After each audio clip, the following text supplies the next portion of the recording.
I did not expect Apple to make a laptop like this. The MacBook Neo feels almost out of character for the company. At first, for years you wanted a MacBook, you were usually looking at a starting price of $999 US.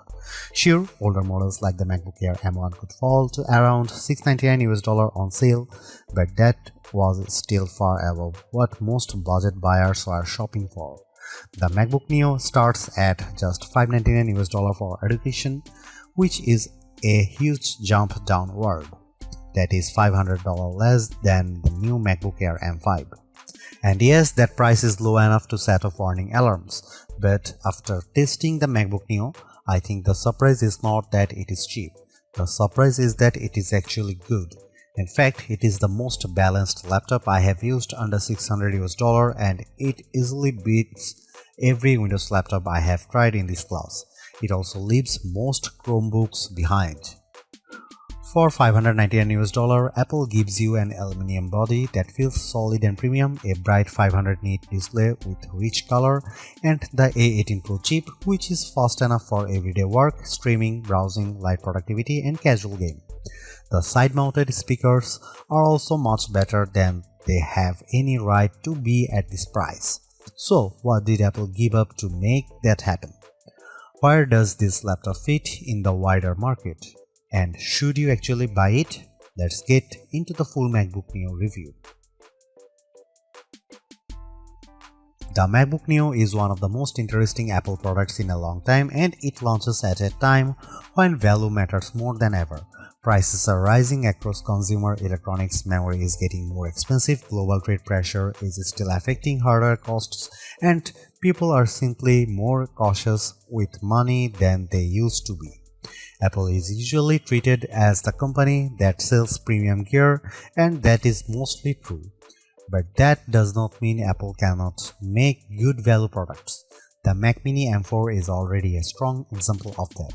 The MacBook Neo goes one step further by targeting the budget and mid-range laptop space directly.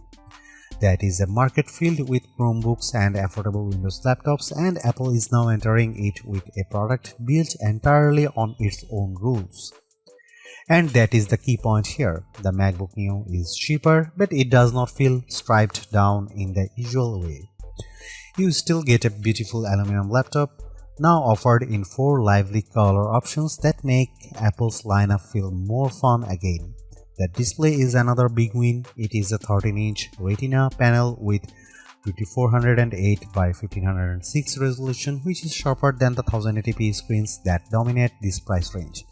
The webcam is 1080p and looks clean for video calls, the speakers sound excellent, and the laptop runs the full version of macOS. That means you are not stuck in a limited or locked down environment.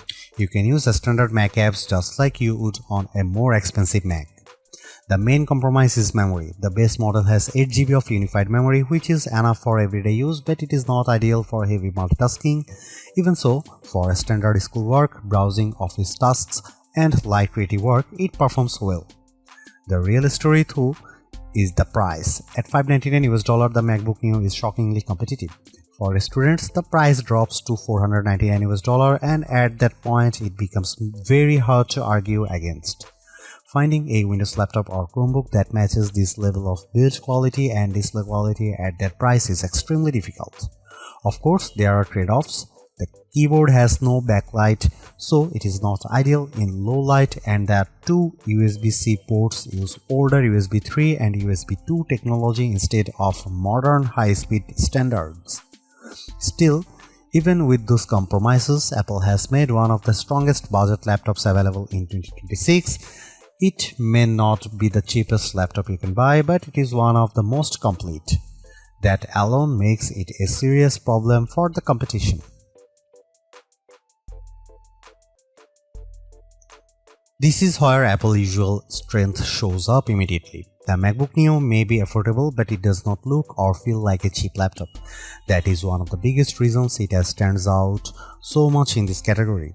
The aluminum construction gives it a firm, premium feel that most budget laptops simply cannot match. It also comes in 4 colors, which is a welcome change from the usual sea of grey and black notebooks. The review unit I had was the citrus version, which is a bright green shade that feels fresh without being loud in a bad way. Apple also showed the other colors at the launch event. Silver is the classic safe pick, blush gives you a soft pink tone, and indigo is a deeper blue. All of them look polished, not playful in a cheap way. The metal chassis does mean this laptop is not quite as light as some people might expect. It weighs 2.7 pounds or 1.23 kgs, which is the same as the MacBook Air. That is still portable, but for students carrying it around campus or kids moving between rooms, it is not invisible in a backpack. It is also a bit thicker than the Air.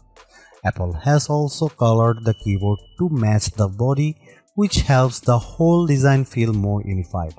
That is a small detail, but Apple does a good job with those little visual touches. One thing to know is that Touch ID is not included on the base model. If you buy the 512GB version, you get the fingerprint button on the keyboard. That is much more useful than the standard log button on the cheaper model, especially because Touch ID speeds up logins, purchases, password entries, and app approvals. It is a shame Apple locked that feature behind the more expensive configuration, since biometric security is already common on many cheaper laptops. The keyboard itself is comfortable and familiar. It feels like a proper Magic Keyboard, which is good. The bad news is that it is not backlit. That is probably the clearest compromise Apple made to hit this price point, and it matters more than some people might think.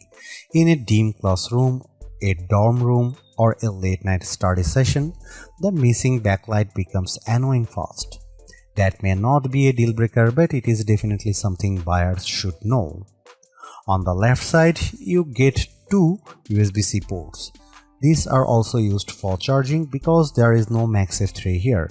At first glance, the ports look the same, but they are not. The port closer to the back uses USB 3 and tops out at 10 Gbps, which is fine for modern accessories and decent for external storage, though still far slower than the Thunderbolt 4 or Thunderbolt 5 on more expensive MacBooks. You can plug in a 4K 60Hz monitor through it, which is useful. The second USB-C port uses USB 2, which is far slower and only really suitable for basic accessories like a mouse or keyboard. That means the two ports may look identical, but they do very different jobs. This is one of the strangest cost-saving choices Apple made. It works, but it is not elegant. Someone could easily plug a device into the wrong port and wonder why performance is so slow. Even if the logic makes sense from a cost perspective, USB 2 in a 2026 laptop feels hard to defend. But outside of that, the design is excellent for the money, the aluminum body feels premium, the screen size is practical, and the display is one of the best parts of the laptop. At 13 inches, the panel is portable and easy to carry. At 2408 by 1506, it is sharper than the standard budget laptop display. At 500 nit, it is bright enough to use in a lot of different environments, and with support for 1 billion colors, the image looks rich and vibrant. If you are used to cheap laptops with dim, flat, washed-out panels, the MacBook Neo will feel like a major step up. It is one of the best displays you can get on an affordable laptop and maybe the best overall. The only thing missing is touchscreen support, which Apple still refuses to add here. The MacBook Neo is the best budget laptop you can buy right now. It sits at the higher end of the budget category, but the quality gap between it and most Windows laptops or Chromebooks at the same price is hard to ignore. The MacBook Neo looks better, feels better, and performs better in daily use. The display is excellent, the speakers are unusually good, and the overall experience feels far more premium than the price suggests. What Apple really nailed here is the software side. This is not a watered-down Mac experience. You still get full Mac OS, broad app support, and the normal Apple ecosystem features that makes MacBooks so useful in the first place. Yes, there are compromises. The memory is limited, the keyboard has no backlight, and the USB-C setup is odd, but those trade-offs are easier to accept when the rest of the machine is this well executed. In the end, the MacBook Neo is exactly what a budget MacBook should be: simple, capable, polished, and worth the money.